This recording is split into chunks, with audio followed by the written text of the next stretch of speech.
Hi, my name is Julien, and today with my friend Jérôme we're going to talk about tails, security, maintainability, and usability. Je veux bien que tu avances.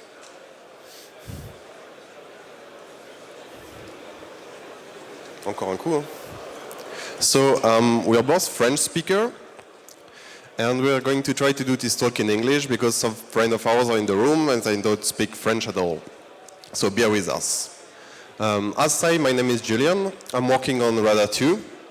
I'm working for a small company called NBS System, and you can find my website right there. Hello, so I'm Jérôme. I'm working on ADW Cleaner, a small security tool. I'm also a student, and my blog is freetools.org. So both of us, we are part of Nosonion, which is a small association which is operating some exit nodes for Tor. So we are about 2 or 3% of the total Tor exit capacity. Tails, what is it? The name is the amnesic incognito live system. So it's an old project. It's born in 2009, and it's a live operating system which aims to preserve some anonymity and privacy for its users. So how does it work? It's mainly related to Tor.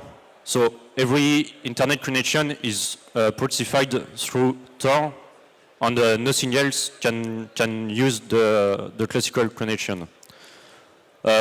When you stop to use Tails, there's no trace on the computer, unless you say you want to leave some trace. It's very usable, so every cryptographic tools are made to be usable by everyone. So you can encrypt your email, encrypt your unstopped messagery on your files, and all stuff like that. So by default, it's secure. All the default options and all the default settings are secure by default, and they are very usable. So now the real question is, yeah, that's great, but does it work? Yeah, the NSA say that it adds several computer network exploitation misery to the equation. And they talk about Tails like ComSec mechanism advocated by extremists on extremist forums. So I guess we are both extremists. And how do we know this kind of stuff? That's because a famous Tails user gave this document to some journalist and to us. His name is called Edward Snowden, something like that. Maybe you know about him. So Tails, it's a very active project. There is a major release every few weeks, so almost every 6 weeks. There's a lot of commits by several users. So there are more and more contributors, but everyone is welcome. The very core developers want to stay anonymous, but they are very friendly and very accessible if you want to talk to them. And there's a lot of users, but very a lot. So with about 17,000 boots per day. So it's a huge number, and it's very interesting to manage. Okay, so this is Tails, and this is the nice logo, and that's smiling USB key, because at first time I didn't know what it was. So let's talk about maintainability, usability, and security in the context of Tails. So about maintainability, does anyone remember the name of any of those Linux distributions? Yeah, we don't either, because they are all dead, and they lasted top 1 year or 2 years, and now they are completely dead. So maintainability really matters. Of course, you can make a very nice software and a very efficient software, but if no one can use it because it's too hard and it's too complicated, nobody will use it. And they will use something else, and probably something which is less efficient and less secure. Also, of course, security matters when it comes to anonymity. If you don't blend in a crowd, you're a target and you really appear. But if you manage to blend the attacker to attack the whole crowd, so this is really more complex for them. Also, I know that everyone here is no better than the Tails developer and is using some Cube, Gen 2, Harden, or OpenBSD or something like that. But the people that you are sending emails to, they don't use this kind of stuff, and they get pwned. So collectivity really matters. Your email recipient has to use something secure. So let's talk about maintainability. As I said previously, the people behind Tails are a really small team. The core dev are maybe less than 10 people. And there are a lot of stuff to get down. So contributors are welcome, and contributions are really appreciated. This is the motto of the Tails team: the less we do, the better we live. So there are some hard relationships with upstream. Like, for example, you have to talk to the right people to get them involved in the project, to find skilled people, because not everyone is, I don't know, an expert in kernel security, for example. So this is a lot of work. And you have to keep them interested. You have to give them interesting tasks to do. You have to reward them. This takes a lot of time to do social work of upstream contributions. And also, of course, there are technical work, like backports, because Tails is based on Debian stable. It is less work, so. And the goal is to upstream as much as possible to keep the delta as small as possible, so the less we do, the better we live. For example, the Tail project contributed to AppArmor, Thunderbird, Firefox, Puppet, Mumble, Tor, Debian, whatever. So a lot of work is upstream to reduce the delta. This is the funny part. We've got a test suite, but Tails is a live CD, so it's really complex. We're using Cucumber for behavior-driven development, like hipsters, CQD for UI testing, and KVM for nested virtualization. We're running VM inside VM for the test suite, so that's really fun. We're using Jenkins on every push on the master branch, or I think on every branch, actually. Yeah, on every branch, every push, Jenkins runs the whole test suite. And a part of the test suite is testing Tails like it's a black box. So emulating a real user with mouse clicks, taking screenshots, and then diffing the screenshots. So it takes 3 hours to run on a really heavy machine. And for the release, there are some stuff that you cannot really test in an automatic fashion, and we're using some nice people to help us test the release. We're also using Puppet. I don't know if everyone is aware about what it is. It's to automate deployments. And it's really great because the infrastructure of the Tails project is treated like as it was code. So you don't need privileges or internet connection to contribute. You just spawn some VM, write your manifest, push it with Puppet, and see how it works. And so you can contribute to Tails in the sysadmin team without having any right. It's easy to maintain, to redeploy, like a machine crash. You don't care. You just fire Puppet and we'll spawn you in infrastructure somewhere else. And also we have conversions. That's a really neat feature from Puppet. And also we can share and borrow Puppet manifests, so we don't have to reinvent the wheel every time we want to deploy another service. We publish everything, so we've got an open bug tracker when you can see what is wrong with Tails, what we want to do, where we want to do, and when. We've got monthly meeting on XMPP, and a public development channel and a support channel on XMPP. And every single part of the source code, the documentation, everything is in Git repository, and it's completely public. So let's talk about usability, because you can make a great tool, like I said, but if no one can use it, it's useless. So as Julien said, Tails is based on Debian. So we used every translation string from Debian. So the translation level is quite the same as Debian. We also push a lot of work upstream. So we have a huge documentation, and everything is translated in a lot of language. So here are a few of them. And for that, we use PO edit. So everything is in a Git repository, and everyone can use the file, translate with POEdit, compile everything, check if the documentation is correct, make the fix if needed, and then push up. So it's easy. You can add a different language quite easily. So it makes the work efficient, and it works. But to use Tails, you need to install it, and it may not be quite easy, especially if you are on Windows.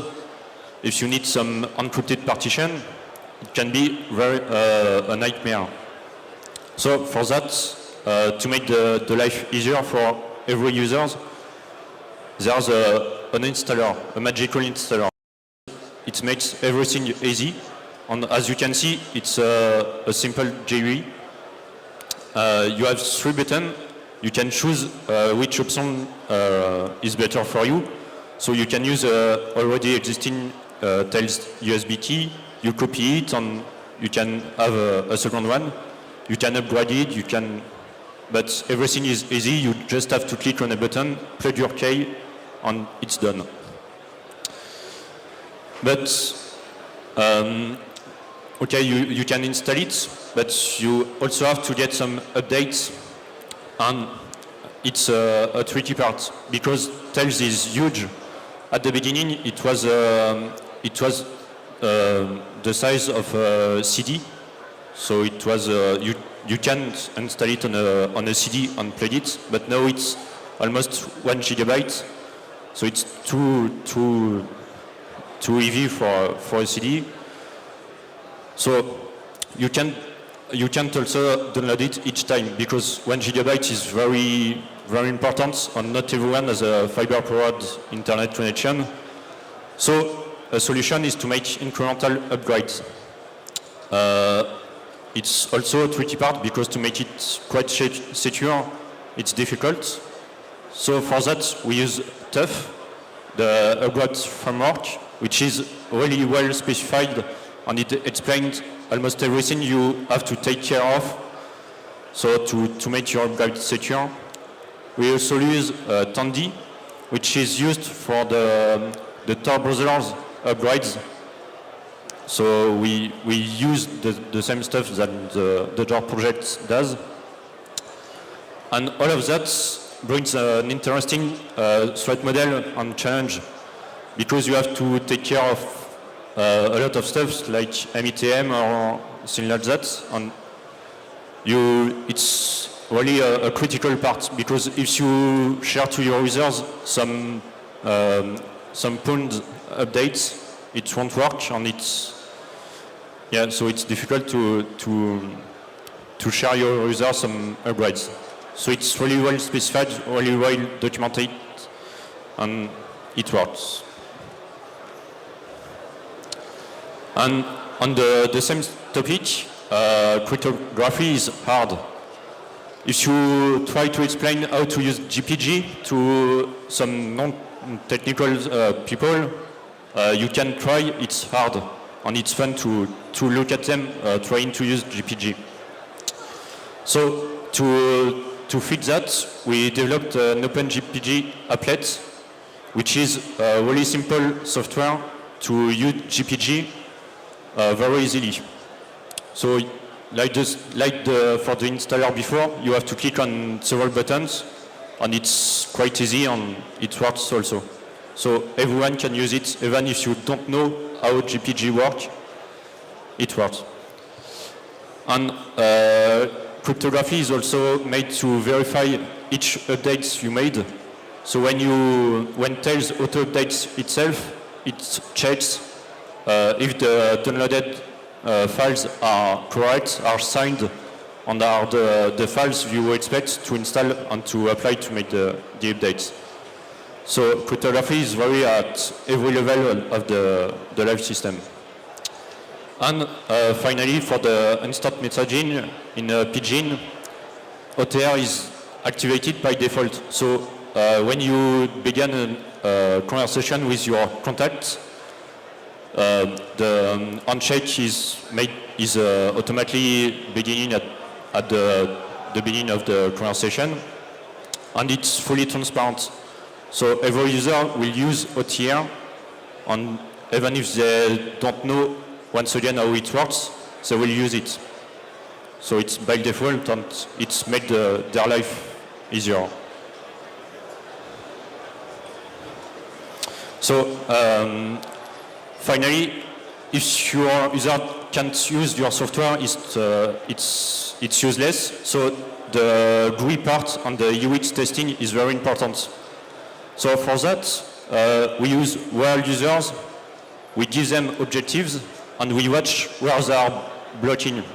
So for example, try to send unencrypted email, and we look at how they do that. We look at how they block and what they find difficult to do that. And then we try to fix with the UX team and the designer teams. And they try to look at solutions, and we fix that. But it's really a hard job, and it's very hard. Once again, like I spoke for the translation, everything is documented. So how to use Tails, how is it developed, how the updates are done, how you can contribute to it, everything is documented. Every time that someone is pushing some new feature or new code, you need to bring the documentation with this new feature. It's mandatory. You can't push a new thing without documentation. So it's both for developer and both for users. Everyone needs a documentation. And for the accessibility, because it's also on the same topic, we use GNOME because it's very well documented, and they have very good guidelines for how to make your interface usable by everyone, even by non-skilled people. So it's really important. We also use some drivers, for example, for your Wi-Fi card, because if you don't have Wi-Fi on your laptop, you won't use this live system, because if you don't have any internet connection, you don't find it interesting and you won't use it. So we use some drivers and sometimes some proprietary blobs for this kind of things. And everyone is following the new specification, so we do one thing, but we do it well.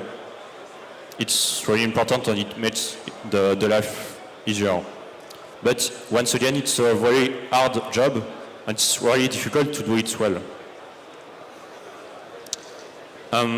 For the persistence, so when you use Tails, you can choose whether or not to save some files on the USB key or on the SD card, and this file will be encrypted. And when you boot again Tails, you can work on these files again, and it will work. So to do that, we use loots. We loot DMCrypt, H4, so every classical tools. But once again, it's really hard to make them usable. If you try to make some user using loots, you can try, but like JPG, it will be very complicated. So once again, we make this very usable with a few buttons. You click on it and it works. So voilà. For example, here you have the Tails Twitter, and in the same philosophy, you have a few buttons to fix and to adapt the settings you want, and so it's really usable. But even if we do as much as we can to make all of that usable, we have a lot of users and a lot of different users. So to make the feedbacks easier, we have Whisperbugs, which is a small applet to report some bugs, and it's very easy. So you report a bug, it sends an email, and you can be contacted back and trying to fix that. We also have people who are always responding for emails. If you are stuck in Tails, you can send an email and someone will answer back to help you. You have also the mailing lists, IRC, XMPP, and every time you will find someone to help you in one of those channels. And we have a lot of users, like we saw with the figure at the beginning, but these users are really different, so it's really hard to make a good support for them. For example, we have users that are gamers, so they ask some stuff like that. Okay, why not? But we have also users that know better than everyone. Okay. We have also in the same kind of stuff. Well, and we have users that want to play shitty videos. Well, no. And well, fancy things. Why not? And also, of course, some Android users. So some users that can be creative. And yeah, of course, password as a service. So it's really difficult to have a good support because our audience is very large. So we don't speak to people who are already skilled and who already know how to do things. We speak about people who maybe don't know how to encrypt their emails or stuff like that, and they need to be able to use some tools which will allow them to communicate securely. So it's very hard, but we have a lot of people who are doing the support, and they are doing quite well. Also, of course, in a lot of different Wi-Fi, you have to log in on a captive portals, for example, and it's very blockable because you can't use Tor directly. When you launch Tails, you can't connect to the internet before Tor is started. And when it's started, you can launch your web browsers on the browse normally. But when you have a captive portal, you are blocked and you have to log into the captive portal. So we have a separate web browser which is dedicated to this kind of stuff. It's red and it's made to be very warning, and we want the users to know that it's not the software they need to use, because it's only for a specific use case, and for everything else they need to use the usable web browsers, which is through Tor. So like I said, for the Wi-Fi, we use binary blog. So there are an amazing trolling source. Nearly every week someone is coming on the IRC and saying, why are you using some binary blogs? But if you don't have Wi-Fi on your laptops, you won't use it. So once again, it's the usable mantra. So it's a choice. Well. So this is the new UX, so let's talk a bit about security. And I have to pass the slide myself. Okay, so as say in the first slides, the attackers are global, powerful, and smart, like the NSA, for example. And Tails users are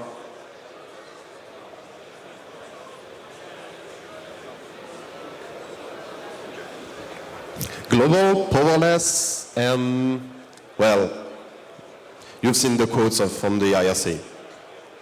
So, about persistence. Persistence has been seen as a security feature. For example, you can persist the pseudo-random number generation state to differentiate your entropy sources among Tails users.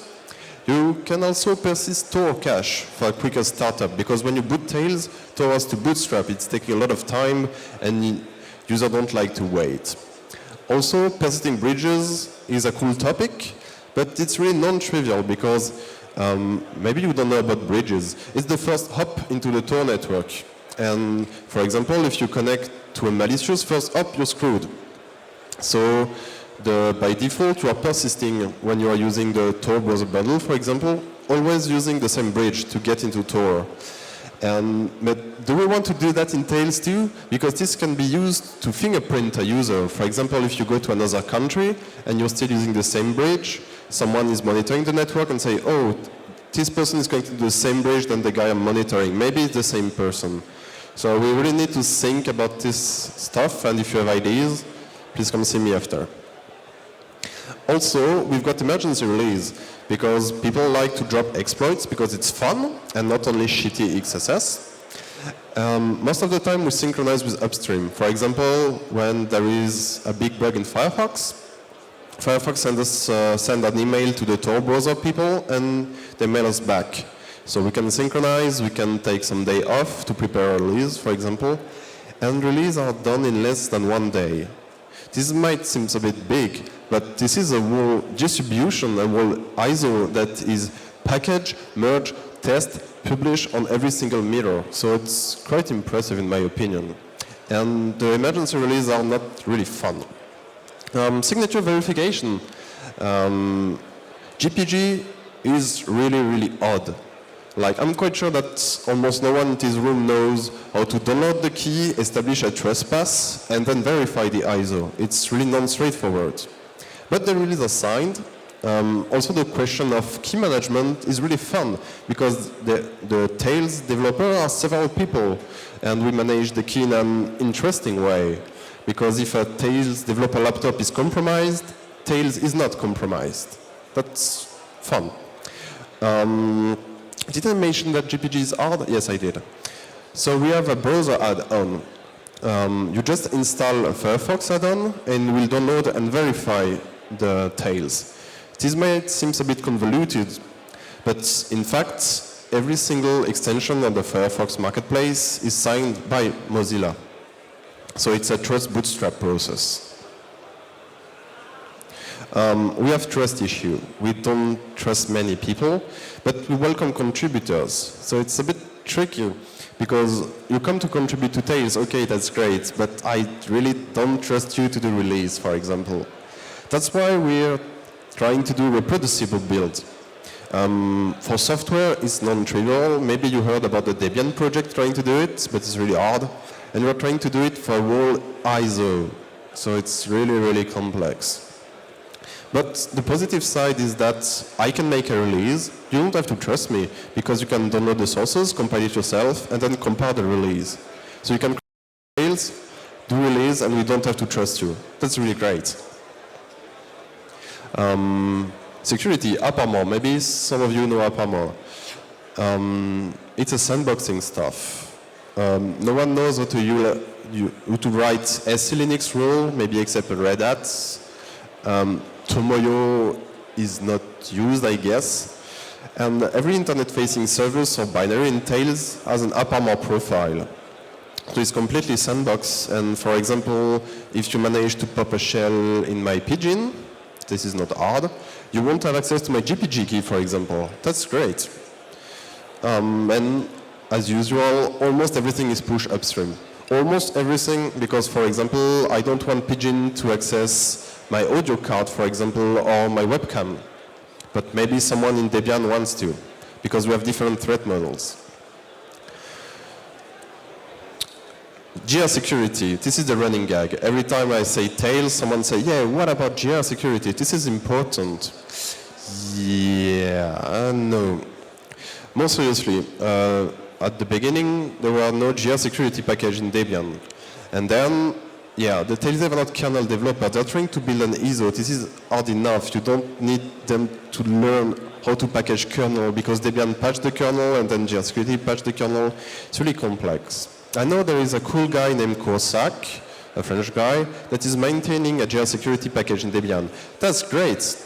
But unfortunately, Tails use AUFS for persistence, and security doesn't like AUFS. So yeah, but Tails is moving to overlay phase. That's great, but AppArmor doesn't like overlay phase. Nor towards IUK, nor to live boot. So maybe we can just fix GR security. Yeah, no, this is not going to happen. So that's why we don't have GR security for now. But if you'd like to help, I'd be happy to help you to help us.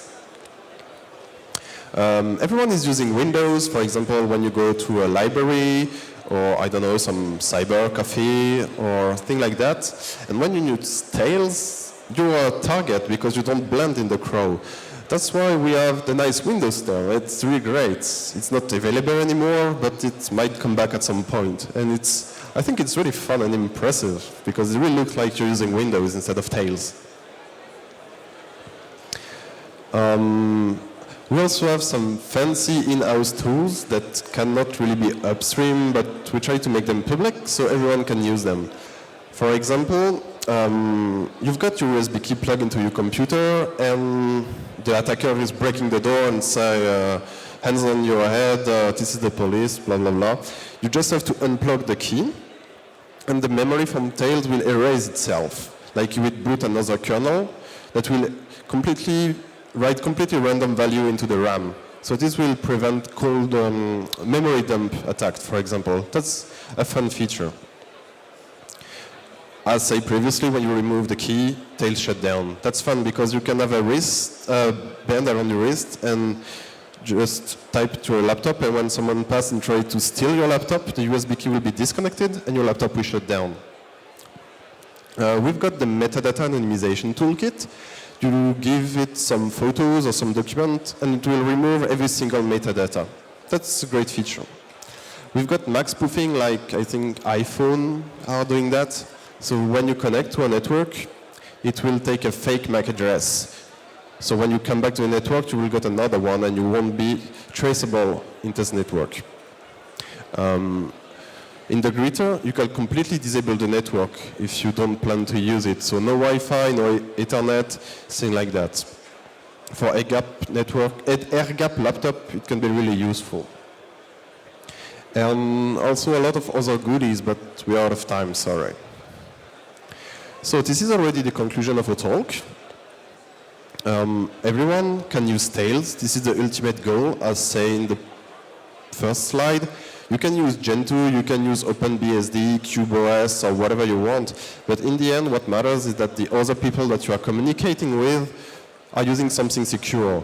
For example, I don't know, your grandmother, grandfather, maybe your parents or your friend that aren't spending the whole day in front of their computer. Those are the target of Tails, the public that we're aiming for. Tails is 7 years old and we're still alive. That's really great. Not a lot of software maintained for this long, and especially not big as Tails. Anonymity and amnesia are actually security feature, because when you look like everyone else, you're not a target anymore. The whole crowd is a target, and no one will burn an exploit for every single Tails user just to catch one person. So this is the real conclusion.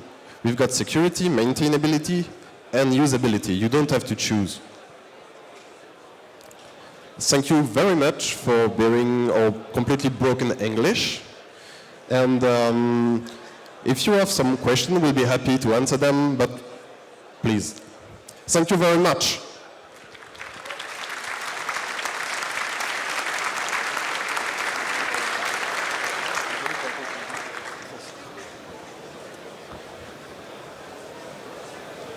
Do we have some questions?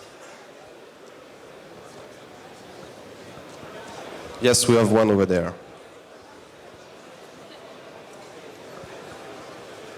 In the beginning of your slides, you had a number, how many times Tails is booted a day. Yeah. How is this number calculated? I was expecting these questions. Actually, we say that we've got incremental updates. So when you boot Tails, it will check, using Tor, of course, if there is a new version available for Tails. And we just count his requests.